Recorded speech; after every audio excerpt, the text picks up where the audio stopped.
Alors, l'Open Data à Broca, c'est une histoire donc vieille d'à peu près 2 ans, qui a été lancée à l'initiative d'un conseiller municipal qui est très connecté, je dirais, sur les nouvelles technologies, et en particulier sur les logiciels libres, et qui a donc entraîné l'ensemble du conseil municipal dans cette démarche. Ce qui nous a intéressé dans cette démarche à nous, c'était cette possibilité d'ouverture d'abord qu'offrait l'Open Data, en pouvant partager des données publiques, certes, mais qui, nous, on y voyait l'intérêt également de pouvoir échanger avec d'autres collectivités de notre taille, bien évidemment, sur certains projets, par exemple. Je pense souvent le cas d'un investissement qui est pour une petite commune comme nous souvent compliqué à monter. Eh bien, voilà, dans le cadre de l'Open Data, on peut imaginer très bien pouvoir trouver ce genre d'expérience et de plan de financement, par exemple, sur une autre commune de notre taille.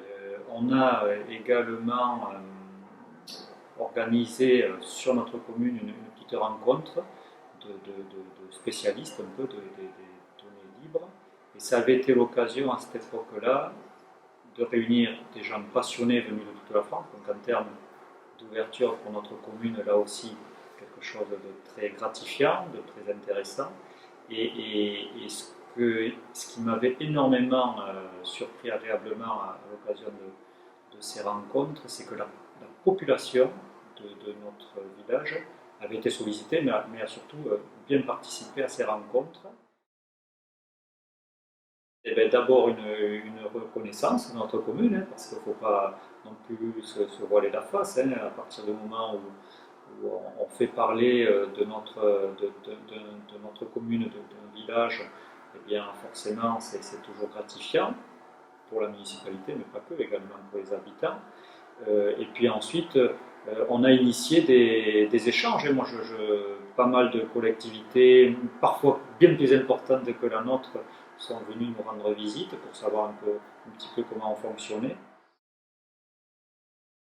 Quand nous avons organisé ce week-end de rencontres Open Data sur la commune, où la population locale a eu l'occasion de vraiment s'approprier l'open data en participant à la numérisation d'archives, à l'inventaire de la faune et de la flore. Il y a eu pas mal de visites sur le terrain qui ensuite ont été formatées et mises en ligne par le biais de l'open data. Voilà, donc ce qui paraissait, moi je me rappelle, on fait régulièrement des réunions publiques où on explique un peu nos différents projets, nos différents investissements. Et l'open data, c'était quelque chose qui est passé du statut vraiment de curiosité exotique, je dirais, à quelque chose que les gens comprennent beaucoup mieux parce qu'ils le se sont approprié.